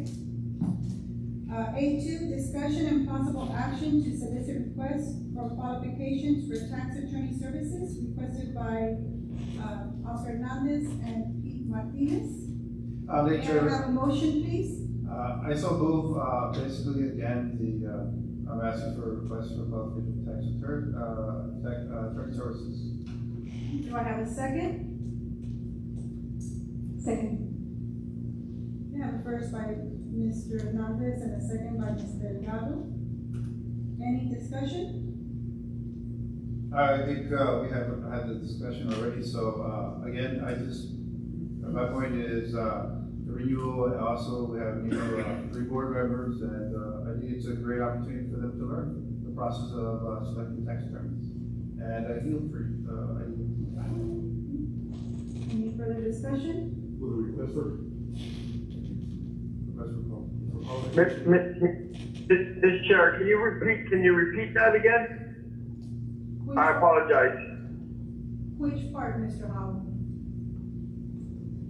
What are we voting on again right now? Okay. We are on A2, Mr. Howell. Discussion and possible action to solicit requests for qualifications for tax attorney services. A2. I have a motion for Mr. Hernandez and a second for Ms. Delgado, and so now I'm asking if there's any discussion. Okay, thank you. Any discussion? So my requesting are to, do we have to hire somebody? Or we just get a qualification? We need to, in the event that the board would want to hire someone out of the current firm at some point in time, the board would have to provide a 60-day termination notice. Tony, can you repeat that again, please? So in the event that, You in the event that the board would want to go with someone else, other than the current, delinquent tax attorney, they would have to provide that termination notice. Nothing in their contract precludes the school district from soliciting qualifications.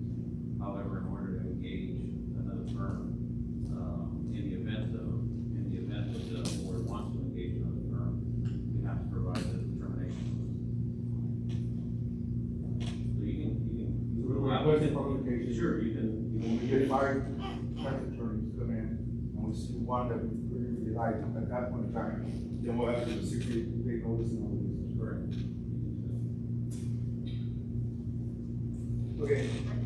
Hey, Tony, so let's clear this, it's clear. Okay, so you're saying that, like Mr. Garza says, we get, the 5, right, firms, we select one, and then we can give the, sure, okay. The contract allows you to get out during whether it be the initial term or the renewal term, if you are in a renewal term, upon giving the firm 60-day notice. So, yes, answer your question. Okay. Any further discussion? Okay.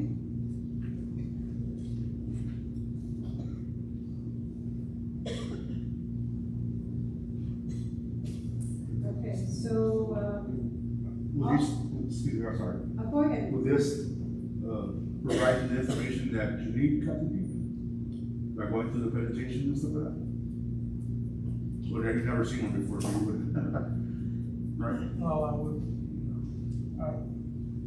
It's gonna be real hard for me to decide on something here.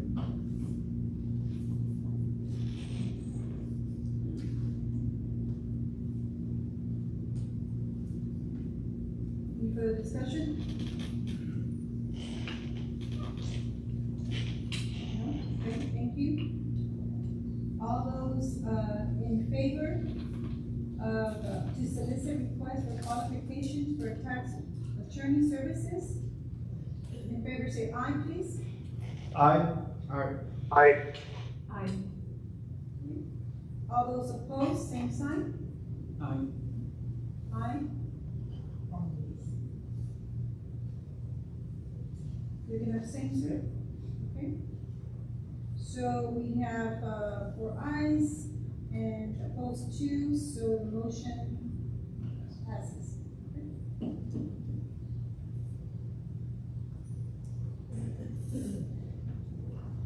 Next, we have A3. Discussion and possible action to provide 30-day termination notice to MLG Security, requested by Mr. Hernandez and Pete Martinez. May I have a motion, please? I also move, again, it's just a renewal again. So that's basically the reason I put it up on the agenda. Contract ended, we should go out for, the proposal, so. I'll check it. Mr. Howell, you're gonna second? Okay.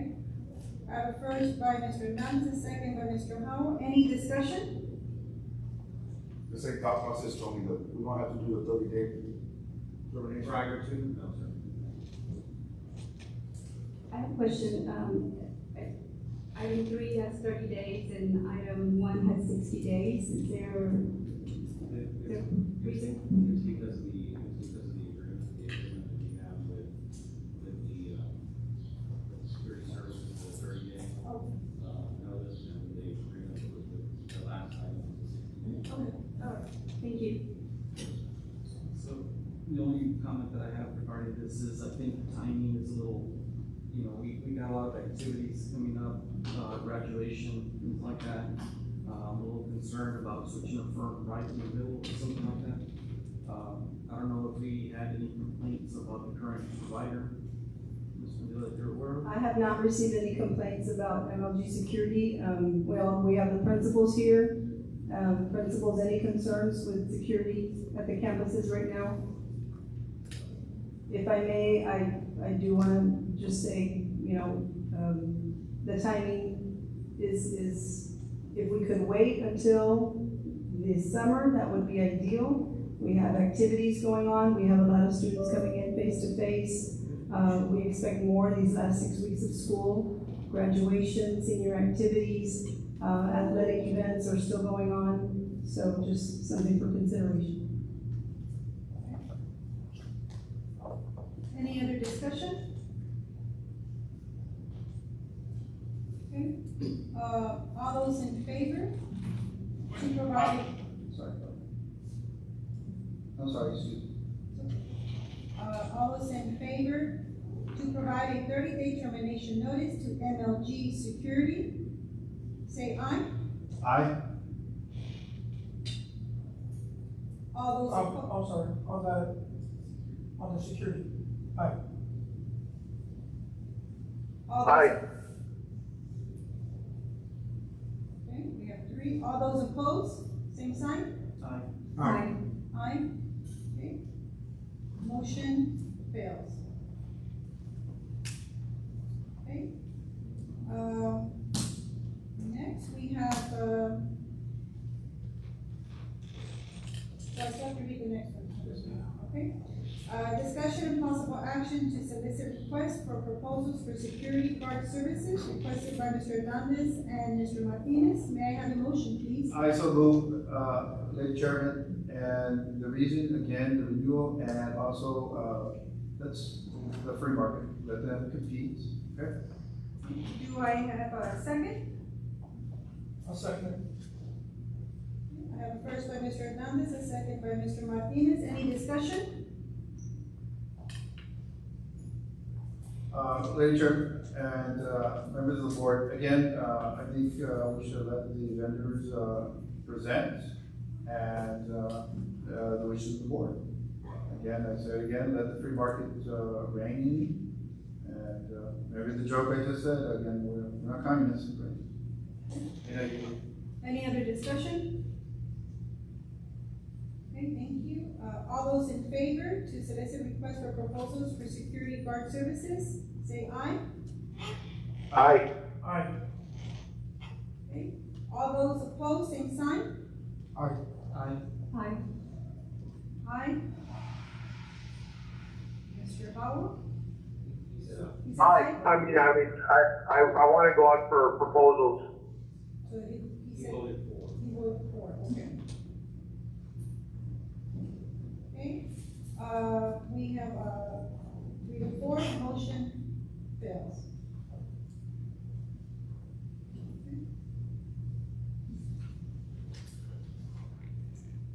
Okay, next, we have curriculum instruction, B1. Discussion and possible action to approve the 2020-2021 summer school program calendar. Mrs. Mendiola. Madam Chairman, before you, we have the program calendar for the summer. I don't know if the board has any questions at this time. We are, administration is recommending approval of the 2020-2021 summer school program calendar. May I have a motion? So move. Was that Mr. Garza? Yes, sir. May I have a second? Second. Mr. Acosta? Any discussion? Okay. My question, is are we gonna have, is there, still be virtual? I can't hear you, I'm sorry. Will there still be virtual, I'm sorry? We are proposing face-to-face, except for our pre-K bilingual program. They will have a choice of face-to-face or bilingual. Everything else needs to be face-to-face. Yes, sir. Any other discussion? Okay.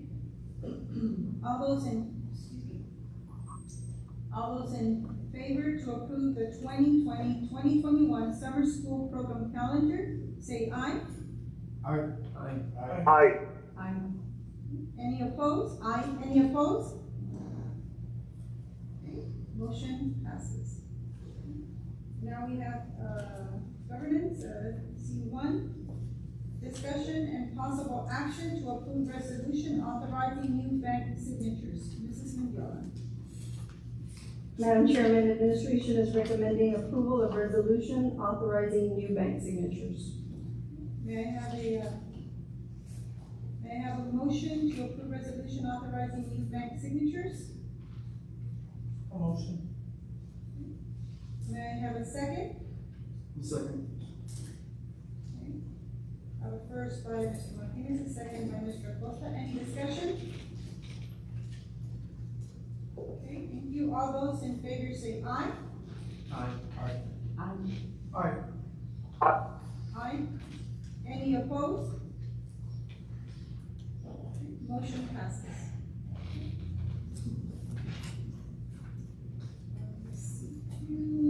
Discussion and possible action to approve proposed revisions to local policy EIE. Mrs. Mendiola. Madam Chairman, this item was taken to our elementary principals along with their SBDM.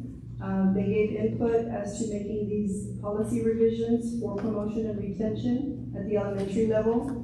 It was also, once we received feedback from the SBDM at the 4 elementaries, we took it to our DEIC, which they also commented on. And so these are the proposals that come from our elementary campuses. So administration is recommending approval of the proposed revisions to local policy EIE. May I have a motion, please? So move. So Mr. Garza? Yes, sir. May I have a second? Second. First by Mr. Garza, second by Mr. Delgado. Any discussion? Just for clarification, Madam Chairman, this is for the 21-22 school year. Okay. All those in favor say aye. Aye. All those opposed, same sign. Motion passes. Since we already discussed C3, we're gonna pass that to the superintendent. B1. Discussion and possible action to approve resolution authorizing temporary promotion and retention guidelines and 2021 summer school pay raise. COVID-19. Mrs. Mendiola. Madam Chairman, administration is recommending approval of the following resolution, which I will read. Whereas the board is authorized by Texas Education Code Section 11.151B to govern and oversee the management of public schools of the district. And whereas the board is authorized by the Texas Education Code Section 11.151D to adopt rules and bylaws necessary to govern the district. And whereas the board has determined that due to the medical emergency created by the community spread of the COVID-19 virus, it became necessary to temporarily suspend regular school operations and thereafter shift to a series of distance education strategies for the provisions of education to its students. And whereas the district administration has determined the need to amend, update, and or revise its promotion and retention policy found in EIE board policy and adopt a temporary retention and promotion guidelines. And whereas district policy EIE local provides inter alia, promotion and course credit shall be based on the mastery of the curriculum. Expectations and standards for promotion shall be established for each grade level, content area, and course, and shall be coordinated with compensatory, intensive, and or accelerated services. The district shall comply with applicable state and federal requirements when determining methods for students with disabilities or students who are English language learners to demonstrate mastery of the curriculum. Whereas the district administration, due to COVID-19, may have the need, based on the alternation of said guidelines, to deviate from the compensation plan pertaining to summer school 2020-2021. And whereas the board has determined that there was no disruption of the normal grading processes prior to COVID-19, and whereas the board has determined that there is significant disruption in the district's normal grading processes due to COVID-19, and therefore be it resolved by the Board of Trustees of the Mercedes Independent School District that the recitals set forth above are found by the board to be true and correct. Due to disruption in instructional activities due to COVID-19 virus, which have occurred it is difficult, if not impossible, to uniformly compute student grades for the 2021 academic year. Furthermore, due to said disruptions, the need to administratively amend, update, and/or revise promotion and retention guidelines is necessary. The superintendent is hereby directed pursuant to the authority previously delegated under District Policy EIE Local to adopt appropriate regulations governing the district's promotion and retention of students, while simultaneously ensuring that grading reflects a student's relative mastery of an assignment and that a sufficient number of grades are taken to support the grade average assigned. 4, the superintendent is also directed and authorized to act in the place of the board under policy DEA Local and make decisions regarding payment of employees for summer school 2020-2021 in the event a need arises pertaining to the compensation of summer school staff. This delegation is solely applicable to summer school 2020-2021 compensation. The authority granted by the foregoing paragraphs of this resolution is effective for 2020-2021 school year only.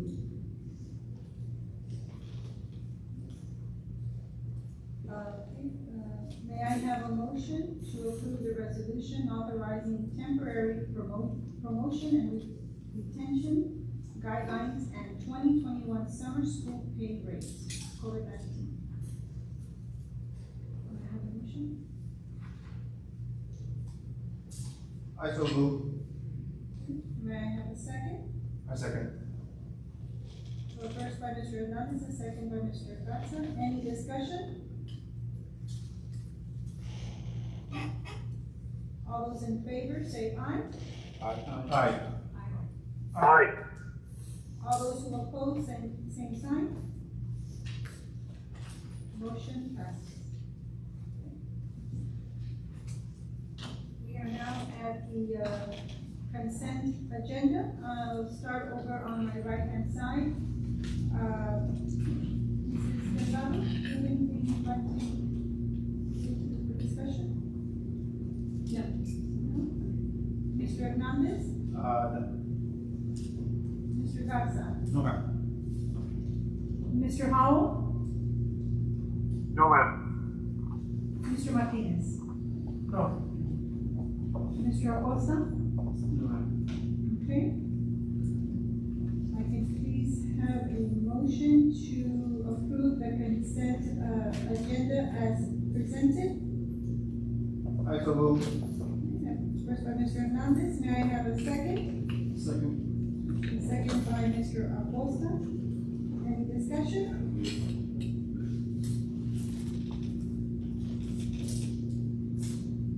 No? Okay. Okay, all those in favor? Please say aye. Aye. Aye. All, aye, any, all those opposed, same sign? Motion passes.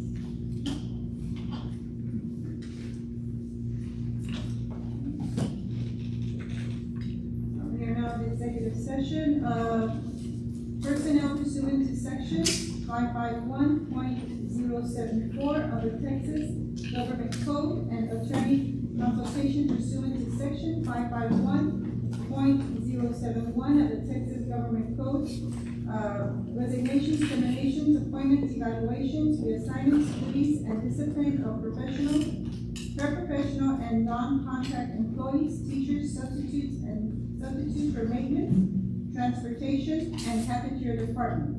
B, discussion and consideration of the renewal of teachers, librarians, counselors, registered nurses, and central office professionals, non-administrators, contracts for the 2021-2022 school year. C, student discipline. D, discussion and private consultation with attorney regarding pending or contemplated litigation, settlement matters, and/or matters where the professional duty under state court requires private consultation with the school attorney. It is now 8:04 and it is now executive session. We are in executive session.